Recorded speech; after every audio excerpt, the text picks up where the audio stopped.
Hey everyone, welcome back to the QC guy, and I'm just going to go through briefly on relative frequency. Should be the short video, maybe 5-10 minutes tops. Anyways, without further ado, let's get a start.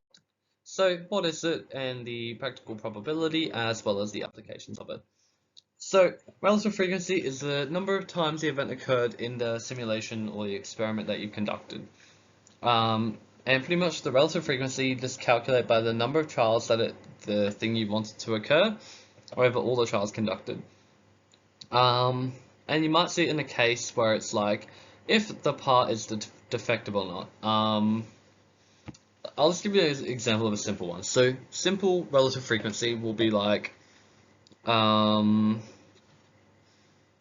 out of 50 coin tosses, right?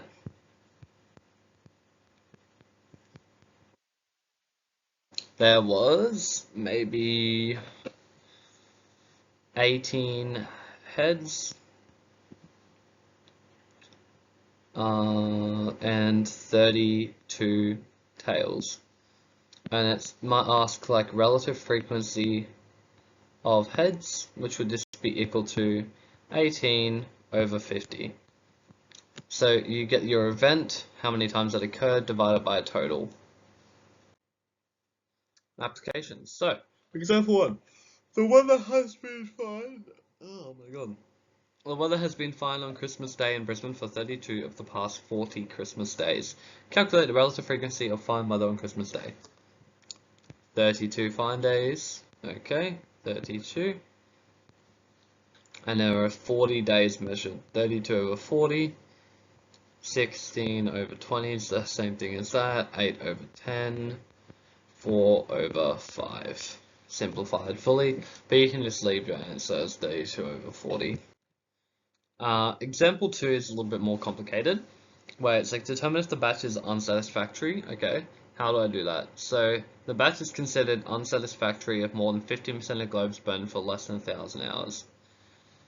So what you can do is 1,000 hours and below are these, and there are 200 light globes in total. So what you're going to do is you're going to go 4 plus 12 plus 15 plus 15 is equal to 12 plus 4 is 16 plus 15 makes 31. Okay, now you're going to have 31 over 200. And 31 over 200 is, so that's all the bulbs that are below 1,000 hours or defective. So 31 out of every 200 bulbs is defective, and the batch is unsatisfactory if it's more than 15%. So now what you do is you just pop that number into the calculator, and you get 0.155, which if you multiply by 100 to get a percent, is 15.5%. Now 15.5% is bigger than 15%, which means the batch is unsatisfactory. And that's how you justify it. You just kind of go like you just show you're working for it, and you're like, okay, well those are over 1,000, and then, yeah. And then convert it to a percentage, you're like, well 15.5% is greater than 15%, therefore it's unsatisfactory. Anyways, thank you for tuning into the QC guy. Hope you found it useful, and I'll get up and running with the next videos very shortly. Hopefully you found it useful, and I'll see you soon.